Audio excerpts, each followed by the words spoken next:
నమస్కారం.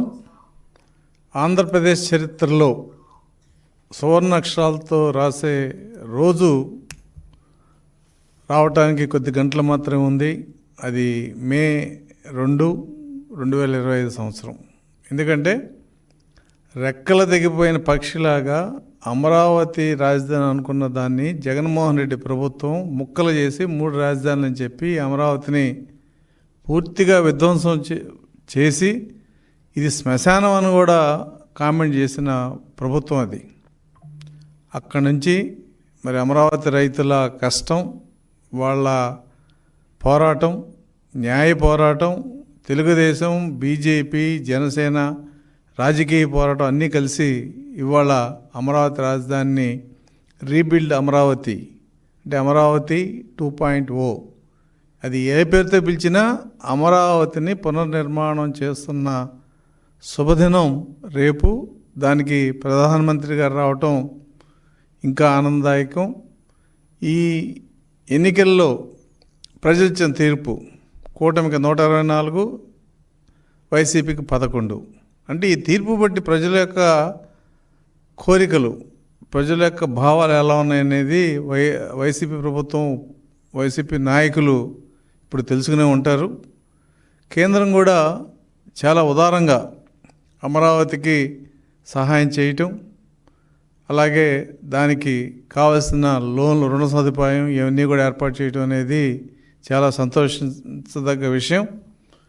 మరి రేపు ప్రధానిగా మంత్రి గారు మరి 4 గంటలకు వచ్చి అమరావతి, ఈ ఆంధ్ర రాష్ట్రంలో ఇంకా కొన్ని అభివృద్ధి కార్యక్రమాల్లో పాల్గొని వాటిని ప్రారంభించడం జరుగుతుంది.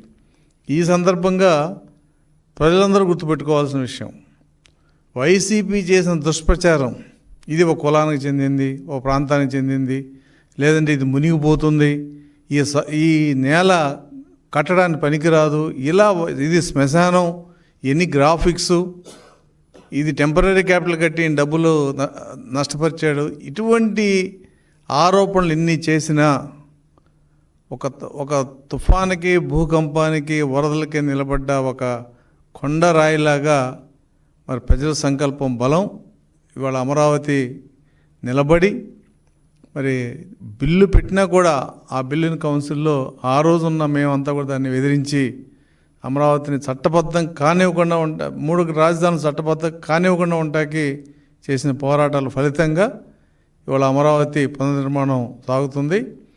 జనరల్గా రాజధాని అంటే గుడికి ధ్వజస్తంభం, ఏ గుళ్ళు ధ్వజస్తంభాలు లేకుండా ఉండవు. గుడి కట్టినప్పుడు దానికంటే కూడా ధ్వజస్తంభ ప్రారంభానికి ఎక్కువ ప్రాముఖ్యత ఉంటుంది, ఎందుకంటే దాని విలువ అటువంటిది.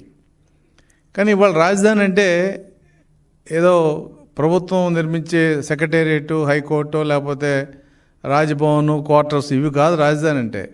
రాజధాని అంటే ఒక అవకాశాలకి ఒక అడ్రస్.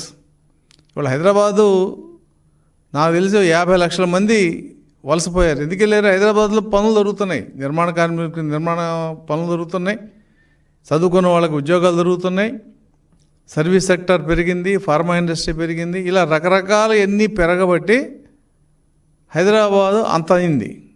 అటు బాంబే, చెన్నై, ఢిల్లీ.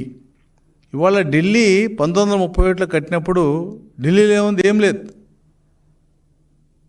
కలకటా నుంచి బ్రిటిష్ వాళ్ళు 1911లో ఆ మత గొడవలకి ఢిల్లీ వచ్చినప్పుడు ఢిల్లీలో ఉన్న ముస్లిం ఇన్ఫ్రాస్ట్రక్చర్ బట్టి ఇక్కడ ఉంటే బాగుంటుందని చెప్పి వచ్చి ఆ లిట్నీస్ని పిలుచుకొచ్చి మరి న్యూఢిల్లీ కట్టించారు.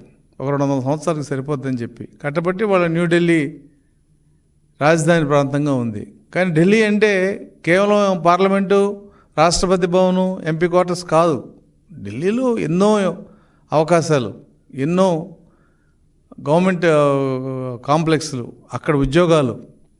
ఇది క్యాపిటల్ అంటే, రాజధాని అంటే పరిపాలనా సౌకర్యం కోసం మనం ఒక రాజధానిని ఏర్పరచుకోవడం సహజం. కానీ ఆ రాజధాని రాష్ట్రానికి మార్గదర్శకంగా ఉంటుంది, రాష్ట్రంలో ప్రజలకి అవకాశాలు కల్పించే ప్రాంతంగా ఉంటుంది.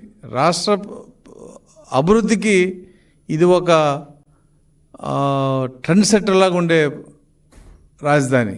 అటువంటి రాజధాని ఇవాళ చంద్రబాబు నాయుడు గారు చేయటం, దానికి ఫారిన్ వాళ్ళు వచ్చి సింగపూర్ వీళ్ళందరూ వచ్చి డిజైన్ చేయటం, కేంద్ర ప్రభుత్వం దాదాపు మరి ఏదైతే హడ్కో లోన్ కానీ అటు వరల్డ్ బ్యాంక్ లోన్ కానీ కేంద్ర ప్రభుత్వం గ్రాంట్ చేసిన అమౌంట్ కానీ ఎన్ని కలిపి ఇవాళ రాజధానిలో దాదాపుగా ఒక 60 నుంచి 70 వేల కోట్ల పనులు ఇప్పుడు రాజధానిలో జరగబోతున్నాయి. ప్రారంభమైనవి అన్నీ.